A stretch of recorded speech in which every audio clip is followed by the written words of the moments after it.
Hey guys, it's Chelsa Messenger with Picks and Parlays. We're talking March Madness. It's down to the Elite Eight. We've got UCLA and Michigan going head to head. We've got a promo code. The code is FINAL for 20% off the entire site at picksandparlays.net. Michigan favored -7. Total is 136.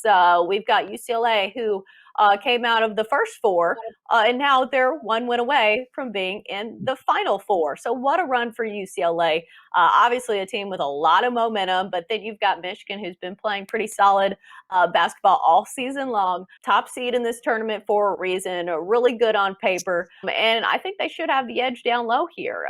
But we've got an expert joining us to give his take. Craig, who do you like in UCLA, in Michigan, or what's the play? Well, first of all, you saw this line, open at 7.5, come down to 7.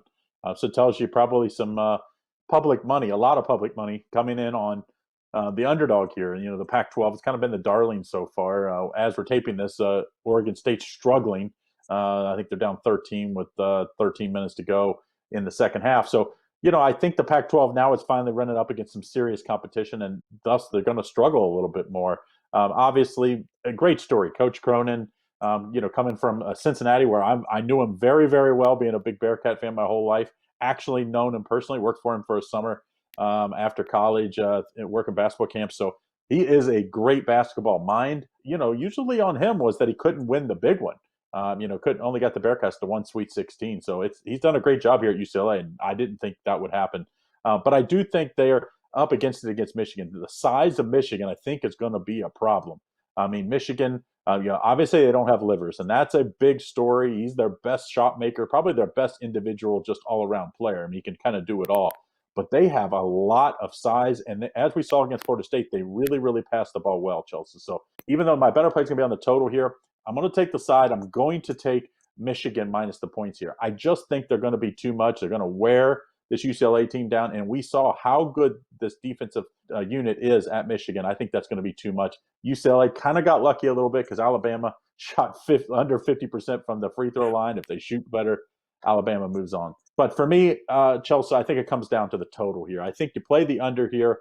I think the defense of Michigan is just going to be too much for UCLA. I think UCLA kind of needs to limit possessions here because I think the higher scoring game, I think, would favor Michigan a little bit. So I think they'll be more than happy to shoot it late in the shot clock. I think it forces the under here. If that game doesn't go over last game, they'd had 3 straight unders.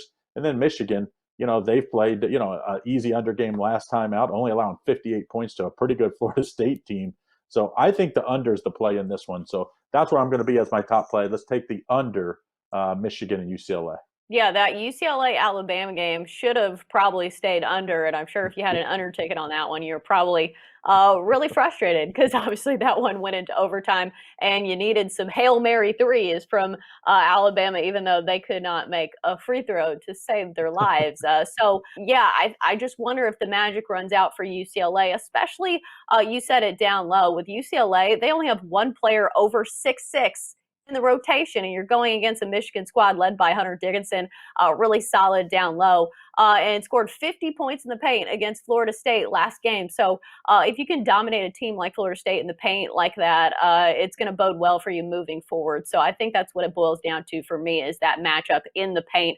Anything else you think better should know? Well, I do think, a lot of people were a little worried because Coach Howard, of course, he's very obviously had plenty of, play in the NBA and in college himself, but he only was an assistant in the NBA and then now as a head coach. But, he has Coach Martelli on the sideline. He ran some unbelievable sets when Florida State started to get back in that game in the second half. He ran a couple sets that you see in the NBA, and it was really easy. I mean, they got easy layups twice. I think it was back-to-back plays, pretty much ended that run for Florida State, and Florida State never really threatened again. So I really think Coach Howard, I don't think you have to worry about that. Even though a lot of people said, he doesn't have a lot of experience when it comes game time. His X's and O's this year has been unbelievable. And facing a Coach Mick Cronin team that he's not known for that either, I just don't think that's going to be a factor here. So to me, I think you just take the under here. If you're going to play the side, I think you better maybe play the first half. I think maybe Michigan, the first half would maybe be the stronger because then you only got to lay that 3.5 to 4, depending on where you get it at. Right. Small nugget about the UCLA coach. I didn't know his dad was a scout for the Braves. So I Yeah. think that's what people are saying is that Coach Cronin's really good at identifying talent, and that's been part of the reason for his success at UCLA. But that's going to do it for our Great. college hoops talk here on Picks and Parlays. Great stuff from Craig Trapp as always. Craig, thanks for joining us.